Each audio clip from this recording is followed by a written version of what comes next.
हमें हमारे बीच में अंतर्राष्ट्रीय मोटिवेशनल स्पीकर जो जैन जगत के गौरव हैं, जिन्होंने 20 देशों में अपने प्रोग्राम प्रस्तुत किए हैं और 7 मिलियन यूट्यूब पर इनके फॉलोवर्स हैं।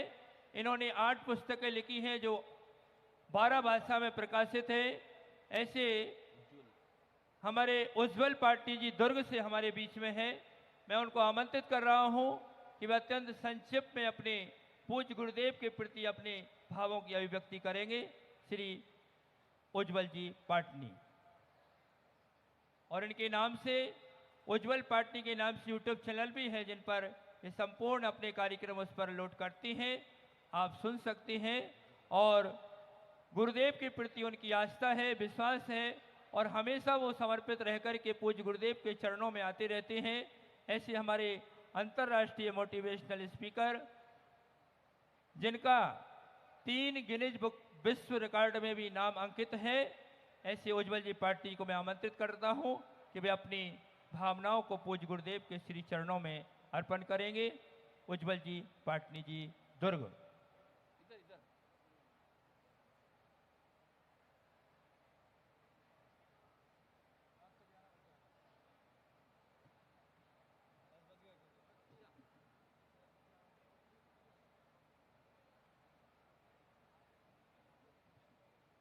एक बहुत महान विद्वान प्रकांड गुरु अपने नन्हे शिष्यों के साथ बैठे थे और उन्होंने एक शिष्य से कहा कि जाओ जरा सूरज को मुट्ठी में ले आओ। अब शिष्यों को लगा ये तो ठिठोली हो रही है, सूरज कैसे मुट्ठी में आ सकता है। तो गुरु ने फिर से कहा कि जाओ जरा सूरज को मुट्ठी में ले आओ। तो सारे शिष्य ठंडे पड़ गए। एक शिष्य घबराता सकुचाता सा उठा और गुरु के पास पहुंचा। तो गुरु ने कहा ले आए? बोले हाँ गुरुदेव ले आया। तो ले आया तो गुरुदेव ने कहा दिखाओ। तो उसने अपनी मुट्ठी खोली और उसमें पर्ची में लिखा था सूरज। तो आज मुझे ऐसा ही काम मिला है कि मुझे सूरज को मुट्ठी में लेना है। तो हमारे यहाँ जो महान आचार्य भगवान यहाँ स्टेज पर विराजमान है, मैं समस्त आचार्य भगवान के चरणों में बारंबार नमन करता हूँ, समस्त आरिका संघ के चरणों में नमन करता हूँ, समस्त मुनि संघ के चरणों में नमन करता हूँ, जितने भी संघस्थ भैया जी बहनें हैं सबको नमन करता हूँ। और मैं गौरवशाली महसूस करता हूँ कि आज के इस समोसरण का साक्षी बन पाया। और जितने भी लोग आज यहां पर हैं, आप ये मान के चलिए कि आपके जन्म जन्मांतर का पुण्य था, इस वजह से आप यहां बैठे हैं। नहीं तो यहां आसानी से बैठने का कोई स्कोप नहीं था। परम पूज्य आचार्य भगवान श्री विशुद्ध सागर जी महाराज के चरणों में कोटि कोटि नमन। और मैं टेक्निकली तो नहीं जानता, लेकिन मेरे को लगता है कि वो 24 घंटे के आचार्य हैं, क्योंकि कल से वो पट्टाचार्य हो जाएंगे और हम सबको अपने संबोधनों को बदलना पड़ेगा। तो मुझे आचार्य भगवान श्री विशुद्ध सागर जी महाराज, परम पूज्य आचार्य भगवान श्री विद्यासागर जी महाराज वगैरह के साथ घंटों बिताने का मौका मिला। मेरे जीवन पर इनका बहुत गहरा प्रभाव है। और बल्कि आचार्य विशुद्ध सागर जी महाराज जैसे फैमिली डॉक्टर होते हैं, वैसे ये हमारे फैमिली गुरु हैं। तो आज हमारे पूरे ससुराल पक्ष के समस्त लोग अपने अपने घरों में ताला लगाकर यहाँ आए हुए हैं। तो मैं सोचता हूं कि आज अभी सूरज को मुट्ठी में कैसे समेटूं। तो मैंने सोचा कि खाली जो विशुद्ध नाम है उसकी व्याख्या कर देते हैं।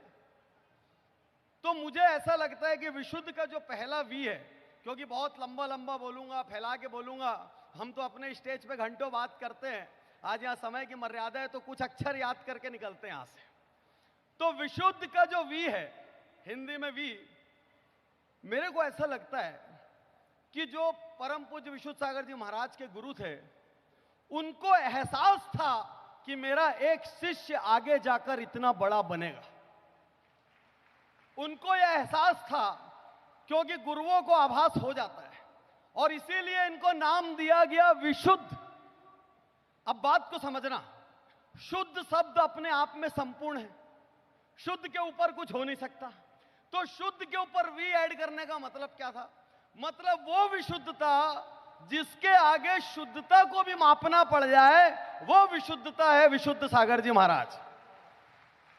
ठीक, और वो विशुद्धता हमको उनके व्यवहार में दिखती है, उनके आचार में दिखती है, उनकी चर्या में दिखती है, और वो हर जगह विशुद्ध है, पारदर्शी है। एक छोटा सा किस्सा आपसे बांटता हूं, क्योंकि आप वो सारी चीजें जानते हैं जो सब जानते हैं। शिखर जी में मैं गया था। शिखर जी में मुझे आदेश हुआ कि गुरु संघ की पब्लिक स्पीकिंग की एक क्लास लेनी है। तो पहले तो मैं घबरा गया कि गुरु संघ की क्लास मुझे लेनी है। तो मैंने थोड़ा बहुत हिम्मत करके अपनी बात रखना शुरू किया। तो मैंने देखा वहां पे भीड़ बढ़ने लग गई, विशुद्धता को समझिए, भीड़ बढ़ने लग गई। तो मैंने धीरे से गुरुजी के कान में जाकर कहा कि गुरुदेव, अपने तो संघ का कर रहे हैं, पब्लिक को अंदर नहीं आने देना चाहिए। तो गुरुदेव एक लाइन में कहते हैं, देखिए विशुद्धता, एक लाइन में कहते हैं क्यों नहीं आने देना चाहिए? इनको भी दिखना चाहिए कि इनके गुरु भी नई चीजें जानना चाहते हैं, ताकि ये भी हर दिन नई चीजें जाने। तो जिनका चरित्र इतना विशाल हो सकता है कि वो हर वक्त ऐसा सोचें कि दिगंबर, श्वेतांबर, अंदर के और जितने पंथ हैं वो सारे पंथ एक हो जाएं, किसी प्रकार का मतभेद ना हो और किसी प्रकार का मन भेद ना हो, ये विशुद्धता अपने आप में अद्भुत और असाधारण है। अभी विशुद्ध में अगला आता है एस। मैं ऐसे अल्फाबेट में इसलिए बोल रहा हूं क्योंकि मेरा काम कोचिंग लेने का है और मैं हर महीने 20 दिन ट्रैवल करता हूं। पिछले 20 साल से साल में 15-20 देशों में लेक्चर करता हूं, तो मैं हमेशा आसान बनाने में यकीन करता हूं। तो गुरुदेव का एस, एस मतलब आप यदि इनके आचार्य की पदवी को अलग रख दें तो सिर्फ साहित्यकार शब्द भी हो तो वो भी इनका बहुत व्यापक जीवन है। आप सोचिए, 250 ग्रंथ की रचना, ठीक, लगभग 1.25 लाख श्लोकों की रचना, और एक ऐसा महाकाव्य जो आने वाले समय में युगों युगों तक याद रखा जाएगा, जो यूनिवर्सिटीज और कॉलेज के सिलेबस में होगा। उस वस्तुत्व महाकाव्य के रचयिता साहित्यकार श्री विशुद्ध सागर जी महाराज को बारंबार नमन, और इतनी कमजोर तालियों से ऐसे साहित्यकार को नमन नहीं हो सकता। यहां आके बैठ गए हो अपने भाग्य को सराहना, और हर पल जो लाइन लगे हाँ ये अद्भुत है, उस पर ताली बजा लेना। अच्छा, मैं इस बात से बहुत हैरान रहता हूं क्योंकि गुरुदेव के साथ छत्तीसगढ़ में जब वो थे तो मैं अपने सारे प्रोग्राम कैंसिल करके 4-5 दिन उनके साथ था। सुबह 5 बजे से रात तक, सुबह 5 बजे से क्लास शुरू होती है, उसके बाद तरह तरह की चर्याएं, फिर आहार, फिर दोपहर को क्लास, एक रूटीन हिलता नहीं है। गुरुदेव आप इतने साहित्य की रचना कब करते हैं, ये मेरी समझ के परे है। मैं अपने 10 साल में पूरी ताकत लगा के 8 पुस्तक लिख पाया, और आपकी 250 पुस्तकें हैं। तो आप ये साहित्य की रचना कैसे करते हैं? कोई आपको ऐसी सिद्धि है कि ऐसा हाथ हिलाते हैं और पूरा लिखा जाता है? ये सब तो मैं नहीं जानता, लेकिन ठीक। तो विशुद्ध सागर जी महाराज के नाम में आप ऐसा समझिए, अगला अक्षर आता है यू। अब मैं पब्लिक स्पीकर हूं, मैं ना कई बार कई गुरुओं के प्रवचन में बैठता हूं, और मेरे को नीचे ऐसा लगता है क्या ऊपर ऊपर चल रहे, थोड़ा गहरा जाना चाहिए, उथला उथला सा महसूस होता है, क्योंकि हम भी रोज 9-9 घंटे भाषण देते हैं। लेकिन जब मैं आचार्य श्री के प्रवचन में बैठता हूं, वो एक पॉइंट पकड़ के, उनका अगला यू है यूनिक पब्लिक स्पीकर। यदि वर्तमान जैन शासन में सबसे बढ़िया वक्ताओं में से एक को निकाला जाए तो उसमें से आचार्य भगवान विशुद्ध सागर जी महाराज होंगे। देखिए, जो मैं एक मैनेजमेंट गुरु की तरह देख रहा हूं चीजों को बाहर बैठ के, ठीक। इस वक्त आप मेरे को ऐसा मत तोलना कि जैन है या अजैन है या साथ में कितना रह के, आप में देखिए मैं मैनेजमेंट गुरु जैसा कंपनियों का, व्यक्तियों का आकलन करता हूं, वैसा कर रहा हूं। तो इतने यूनिक पब्लिक स्पीकर है, तो गुरुदेव का मैं आपको बताता हूं, वो एक अक्षर से कहीं से शुरू करेंगे। वो जलेबी ऐसी घूमेगी घूमेगी घूमेगी, इधर जाएगी उधर जाएगी, उधर जाएगी उधर जाएगी, आपको समझ नहीं आएगा कहां जाएगा, और एंड में लाके ठीक उसी अक्षर पे खत्म कर दे।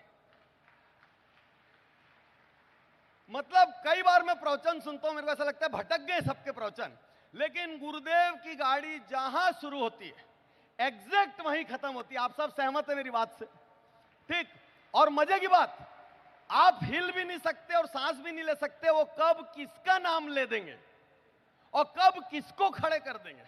ठीक। और सबसे बड़े वृक्ष पे सबसे पहला प्रहार होगा उनका, तो वो पहले खड़े कर देंगे उनको, नाम लेके 5-6 लोगों को। तो गुरुदेव आप एक अद्भुत वक्ता है। चौथा विशुद्ध का डी, डिसिप्लिन, वो बताऊं उसके पहले इस आयोजन के कर्ता मनीष जी और सपना जी के लिए जोरदार तालियां चाहूंगा मैं, जोरदार। यदि इस हॉल में इतनी देर आप बैठ पाए वो भी उनकी वजह से, नहीं तो बाहर निकल के देखो बहुत गर्मी है।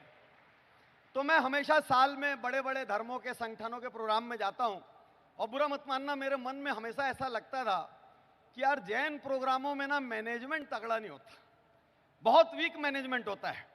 लेकिन मनीष जी, सपना जी, आपने इतिहास रच दिया, आपने नया बेंचमार्क क्रिएट कर दिया जिसको मीट करना किसी के लिए भी it is just next to impossible. You have created a history. आपकी गुरु भक्ति को, अथाह भक्ति को बारंबार प्रणाम है। वापिस गुरुदेव पे आते हैं, खाली 2 मिनट और लूंगा। गुरुदेव का अगला डी, डिसिप्लिन, इतना अनुशासन। आप देखिए 12 राज्य, लगभग कितने किलोमीटर हो गए? 1.25 लाख किलोमीटर। गुरुदेव ने इतनी अल्पायु में 1.25 लाख किलोमीटर चलने का काम कर लिया है। और मेरे को तो लगता है कभी कभी कई शिष्य दुआ भी करते होंगे कि थोड़ा रुक जाओ, लगातार भागे जा रहे हैं। तो इतना अनुशासन, सवेरे कैसा भी हो मौसम, कुछ भी हो, 4 डिग्री बुखार क्यों ना हो, उतने ही बजे उठना है, वैसी क्लास लेनी है, पूरे दिन भर नियम से चलना है। कभी बहुत लंबी यात्रा करके आए और उस वक्त थके हैं तो भी वो बोलते चलो क्लास में आ जाओ। तो अद्भुत डिसिप्लिन। क्योंकि देखिए, जब आचार्य भगवान के गुरु ने इनको पट्टाचार्य के रूप में चुना होगा, तब उन्होंने कुछ लीडरशिप क्वालिटीज देखी होगी। और मुझे ऐसा लगता है जो लीडरशिप क्वालिटीज की मैं यहां बात कर रहा हूं, उसमें सबसे महत्वपूर्ण अब आ रही है लास्ट, विशुद्ध सागर जी महाराज का एच, हार्ड टास्क मास्टर। मतलब ऐसा गुरु मिलना जो शिष्य मेहनती है उनके लिए वरदान भी है, और जो मेहनती नहीं है वो परेशान भी है।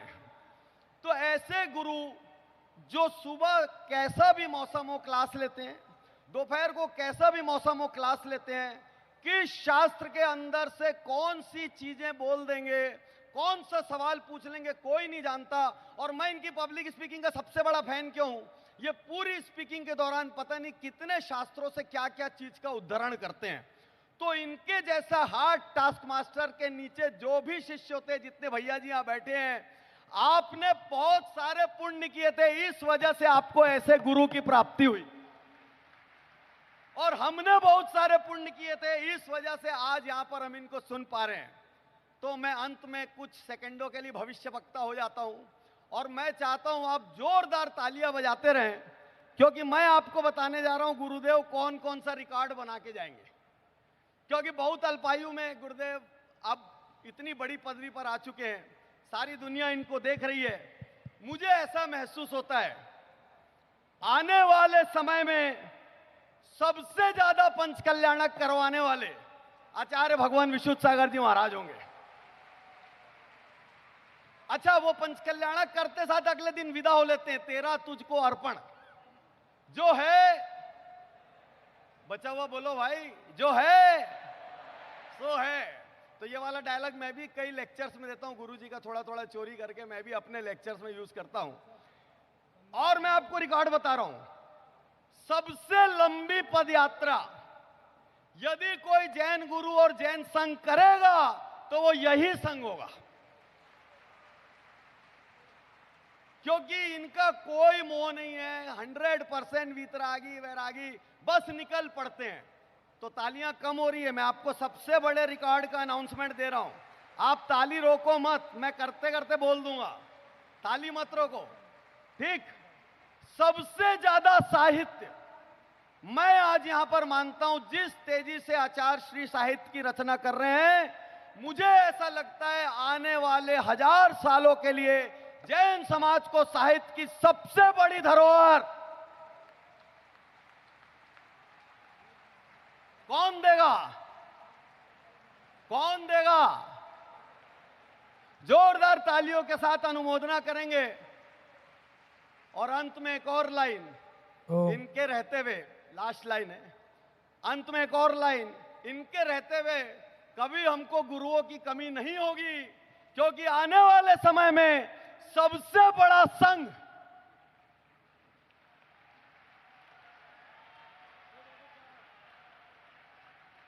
आचार्य भगवान विशुद्ध सागर जी का होगा। आचार्य भगवान, मैं बहुत भाग्यशाली मानता हूं अपने आप को, आज यहां मुझे बोलने का मौका मिला। कल आप पट्टाचार्य के रूप में स्थापित होंगे, आज उसके पहले इस महान समोसरण का मैं साक्षी बन पाया, आपके प्रति अपनी भक्ति व्यक्त कर पाया। आपका आशीर्वाद, प्रेम, स्नेह ऐसे ही बना रहे। और जिस प्रकार आप अपने शिष्यों के लिए हार्ड टास्क मास्टर हैं, वैसे ही आप समाज के लिए भी हार्ड टास्क मास्टर बने रहे, ताकि समाज लेफ्ट राइट न हो। गुरुदेव के चरणों में बारंबार नमोस्तु, सर्वसंघ के चरणों में बारंबार नमोस्तु। बहुत बहुत धन्यवाद। और कल हम